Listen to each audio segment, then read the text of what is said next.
வணக்கம். சுருட்டனும் சொத்து வாங்கணும் மாநகராட்சி ஆணையரின் திருவிளையாடல். ஐயா, உழைத்து சாப்பிட்டால் நான் ரேஷன் அரிசிதான் சாப்பிட வேண்டும். வயிற்று பசிக்கு சைக்கிளை திருடினால் கூட ஆயுள் திருடன்னு சட்டம் கூறிவிடும்.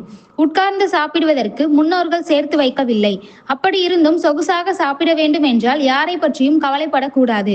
நன்றாக சம்பாதித்து ஊழல் பணத்தில் மனைவி பிள்ளைகள் ராஜ வாழ்க்கை வாழ வேண்டும். அதற்கு ஒரே வழி அதிகார பிடிப்பு இருக்க வேண்டும். அமைச்சருக்கு உதவியாளராக இருக்க வேண்டும். அவர்கள் கூறுவதை கேட்டு நாம் சுருட்டுவது துறை சார்ந்த அமைச்சருக்கு தெரியாமல் இருக்க வேண்டும். இதற்கெல்லாம் சரியான ஆள்தான் பாலசுப்ரமணியம், சேலம் மாநகராட்சி துணை ஆணையர். அவருக்கு வேலூர் மாநகராட்சி ஆணையர் பதவி வேண்டுமாம். 1 கோடி என்றால் கூட சரிதான், டீலிங் முடித்துக் கொள்ளலாம் என்று கேட்கிறார் அவர். ஆனால் ஏற்கனவே அங்கு இருக்கும் லட்சுமணன் என்பவரை மாற்றினால் சில பிரச்சனைகள் வரும். அதனால் பல விஷயங்கள் வெளியே வரும் என்பதால் அது முடிந்த பாடில்லை. பாலசுப்ரமணியம் என்பவரின் சொந்த ஊர் ஈரோடு மாவட்டம் கொடுமுடி.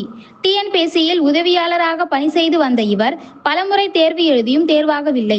அதனால் குறுக்கு வழியை கையாண்டு இந்து சமய அறநிலையத்துறையின் செயல் அலுவலர் ஆனார். அதன் பிறகு 2ஆம் நிலை நகராட்சி ஆணையராக ஆன பிறகு 4 காசு பார்க்க ஆரம்பித்தார். தாராபுரம் நகராட்சி ஆணையராக இருந்த காலத்தில்தான் பணம் எப்படி சம்பாதிக்க வேண்டும் என்ற வித்தையை அறிந்து அதற்கு யார் யாரை காக்கா பிடிக்க வேண்டும் என்று அறிந்து சொத்துக்களை வாங்கி குவிக்க ஆரம்பித்தார்.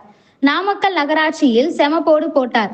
ஓசூர் மாநகராட்சியில் 4 ஆண்டு காலமாக இருந்தபோது சுருட்டலின் இலக்கு மாதம் 3 கோடியாம். இந்த லஞ்ச பணத்தை ஓசூரில் பல நிறுவனங்களில் ஷேர் ஹோல்டராக உள்ளாராம். இந்நிலையில் திமுக ஆட்சி வந்தவுடன் இந்த ஊழல் பேர் வழியான பாலுவை டிசி கேடரில் திருப்பூர் மாநகராட்சியிலும் பின்னர் சேலம் மாநகராட்சியிலும் டிசியாக இருந்த பாலுவிற்கு பெரிய அளவில் வருமானம் இல்லாத காரணத்தால் தேர்தலுக்கு இன்னும் 1 வருடம் தான் உள்ளது. ஆகவே யாரையாவது பிடித்து எதையாவது கொடுத்து 4 காசு பார்க்க வேண்டும் என்று நினைத்த பாலுவிற்கு அந்த சில நபர்கள் கொடுத்த ஆலோசனையால் வேலூர் மாநகராட்சி ஆணையராக போனால் மாதம் ரூபாய் 30 லட்சம் முதல் 40 லட்சம் வரை தேத்தலாம் என காய்களை நகர்த்திய பாலுவை காஞ்சி மாநகராட்சிக்கு ஆணையராக நியமித்துள்ளனர். ஆனால் இங்கே மிஞ்சி போனால் ரூபாய் 15 லட்சம் கூட தாண்டாதாம். ஏகப்பட்ட பிரச்சனை வேறு. லஞ்ச ஒழிப்புத்துறை பிரச்சனையும் உள்ளதாக சொல்லப்படுகிறது. மக்களின் பணத்தை கொள்ளையடிக்கிற நாம் எவனை பற்றியும் கவலைப்படக்கூடாது. நம்ம மனைவி நம்ம பிள்ளை என்று நாம் நன்றாக வாழ வேண்டும். ஊழல் பணத்திலே மிதக்க வேண்டும். அது டாய்லெட்ல வந்தா என்ன, கட்டுமானத்துல வந்தா என்ன? நாயை விற்ற பணம் குறைக்கவா போகிறது?